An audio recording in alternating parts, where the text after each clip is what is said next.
Hello friends, welcome to Jenny Cooks. Friends, இன்னைக்கு traditional plum cake எப்படி செய்யுதுன்னு பார்க்கலாம். வீடியோக்குள்ள போறதுக்கு முன்னாடி நம்ம சேனலை ஃபர்ஸ்ட் டைம் பார்க்குறவங்களா இருந்தா மறக்காம subscribe பண்ணிருங்க. பக்கத்துல உள்ள bell பட்டனை கிளிக் பண்ணுங்க. இந்த plum cake செய்யிறதுக்காக நான் ஒரு பவுல் எடுத்துர்க்கேன்.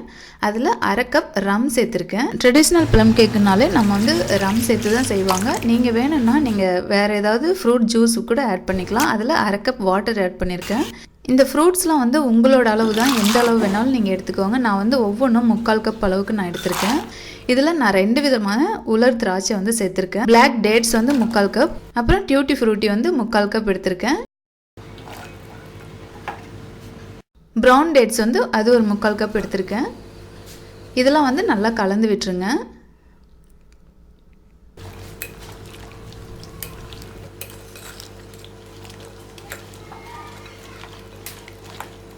முறைப்படி எப்படி செய்யணும்னா, இந்த ரம்ல ட்ரை ஃப்ரூட்ஸ்லாம் ஒரு வாரத்துக்கு ஊற வச்சு செய்வாங்க. நான் இப்போ வந்து ஒரு நாள் நைட் மட்டும் நான் ஊற வைக்கிறேன். இப்போ அடுத்த நாள் பாருங்க, இது நல்லா ஊறி இருக்கு.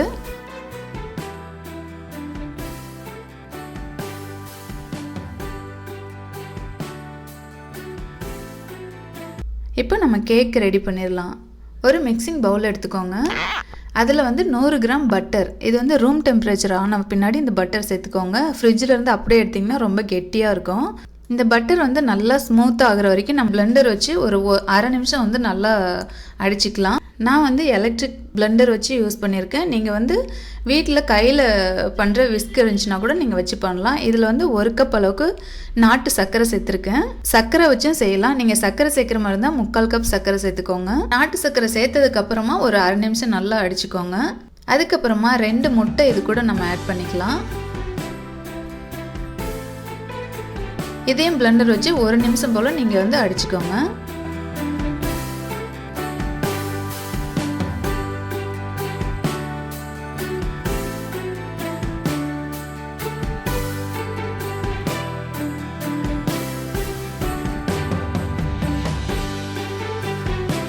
இது கூட 2 ஏலக்காய், ஒரு சின்ன துண்டு பட்டை, 2 கிராம்பு நல்லா பவுடர் பண்ணி இது கூட சேர்த்துக்கோங்க. அதுக்கப்புறமா ஒரு ஜல்லடை வச்சுட்டு அதில் 1 கப் அளவுக்கு மைதா மாவு எடுத்திருக்கேன். அதில் 1 டீஸ்பூன் அளவுக்கு பேக்கிங் பவுடர் எடுத்திருக்கேன். ஒரு 1/4 டீஸ்பூனோட கம்மியாக உப்பு எடுத்துக்கோங்க. இதை நல்லா சலிச்சிக்கலாம். இது எதுக்காக சலிக்கிறோம்னா எல்லாம் கலந்து விழும், அதுக்காக. இது கூட 1 டீஸ்பூன் அளவுக்கு வெனிலா எசன்ஸ் சேர்த்துக்கிறேன்.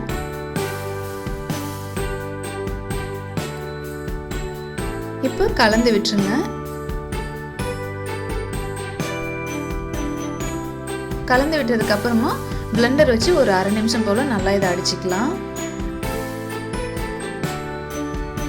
நீங்கள் கடையில் போய் இதை வாங்கி சாப்பிடணும்னு அவசியம் இல்லைங்க. இந்த கிறிஸ்மஸ்க்கு கண்டிப்பாக உங்கள் வீட்டில் ட்ரை பண்ணி பாருங்கள். அது கூட நம்ம ரம்மில் ஊற வச்சு அந்த ட்ரை ஃப்ரூட்ஸ் எல்லாம் இது கூட நம்ம ஆட் பண்ணிக்கலாம். இந்த ரம் சேர்க்கும்போது உங்களுக்கு ஒரிஜினல் ப்ளம் கேக்கோட டேஸ்ட்டு அப்படியே கிடைக்கும். நம்ம சாப்பிடும்போது லைட்டாக சொர சொரன்னு இருக்கிற மாதிரி. இது கூட முந்திரி பருப்பும் பாதாமும் ஒரு 1/2 கப் கட் பண்ணி இது கூட சேர்த்துருக்கேன். இது நல்லா கலந்து விட்டுருங்க. இனி வந்து பிளெண்டர் வச்சு அடிக்கணும்னு அவசியம் இல்லை, லைட்டாக கலந்து விட்டால் போதும். நான் வந்து உங்களுக்கு அவனில் இந்த கேக் வச்சு காட்டுறேன். நீங்கள் குக்கர்லேயோ அல்லது வேறு பாத்திரத்துலேயோ வைக்கிற மாதிரி இருந்தால் வீடியோ ஃபுல்லாக பாருங்கள். நான் கடைசியாக எப்படி வைக்கிறதுன்னு நான் சொல்கிறேன். எங்களோட மைக்ரோ ஓவன் வந்து LG கம்பெனி, இது ஆட்டோமேட்டிக் மைக்ரோ ஓவன். இப்போ பாருங்கள், BA7ன்னு நம்ம வச்சுட்டு ஸ்டார்ட் பண்ணி விட்டோம்னா அது ப்ரீ ஹீட் ஆயிரும். இப்போ நம்ம ஒரு கேக் மோல்டு எடுத்துகிட்டு அதில் கொஞ்சமாக ஆயில் சேர்த்துட்டு கொஞ்சம் மைதா மாவு அது கூட போட்டு நல்லா சுற்றிலும் தட்டி விடுங்க. பட்டர் பேப்பர் போடணுன்னு அவசியம் கிடையாது. இந்த மாதிரி வச்சிங்கனாலே உங்களுக்கு ஒட்டாமல் அழகாக வரும். And a happy new year. Now bring us some figgy pudding. Now bring us some figgy pudding. Now bring us some figgy pudding and bring. இது மேலே வந்து உங்களுக்கு பிடிச்ச நட்ஸ் வந்து வச்சுக்கோங்க. நான் பாதாம் வைக்கிறேன். இப்போ நான் வைக்கிறதுக்குள்ள அங்கே அவன் வந்து ப்ரீ ஹீட் ஆயிடுச்சு.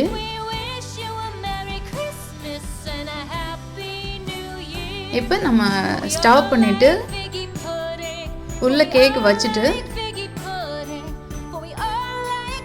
லாக் பண்ணதுக்கப்புறமா ஸ்டார்ட் கொடுத்துட்டிங்கன்னா அது 1/2 மணி நேரத்தில் நமக்கு பீப் சவுண்ட் வந்து நம்ம கேக் வந்து ரெடி ஆயிடுச்சு. சத்தியமாக நீங்கள் செஞ்சு பார்த்துட்டு நீங்கள் அப்புறமா சொல்லுங்கள், நான் வந்து சொல்ல மாட்டேன். இந்த ப்ளம் கேக் வந்து நாளாக தான் ரொம்ப டேஸ்ட் அருமையாக இருக்கும். சூடாக சாப்பிட்றத விட ஒரு வாரம் வச்சுட்டு நீங்கள் அப்புறமா சாப்பிடுங்க. இந்த வருஷம் கிறிஸ்மஸ்க்கு கண்டிப்பாக இதே மாதிரி உங்கள் வீட்டில் ட்ரை பண்ணுங்கள்.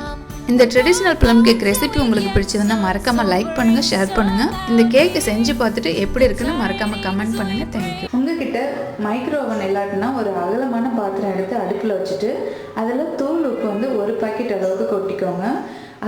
அதை வந்து ஒரு 5 நிமிஷம் ஹை ஃப்ளேமில் வச்சு நல்லா சூடு பண்ணிவிட்டு அதுக்கப்புறமா லோ ஃப்ளேமில் வச்சுக்கோங்க. அது மேலே ஒரு ஸ்டாண்டோ அல்லது ஒரு பிளேட்டோ வச்சுட்டு அது மேலே நம்ம கேக் மோல்டை வச்சுட்டு அந்த பாத்திரத்தை ஃபுல்லாக கவர் பண்ணுற மாதிரி ஏதோ ஒரு மூடி போட்டுட்டு மேலே ஒரு வெயிட் வச்சுருங்க. கரெக்டாக ஒரு 45-50 நிமிஷத்துக்குள்ளே உங்களுக்கு சூப்பரான கேக் ரெடி ஆயிரும். தேங்க்யூ.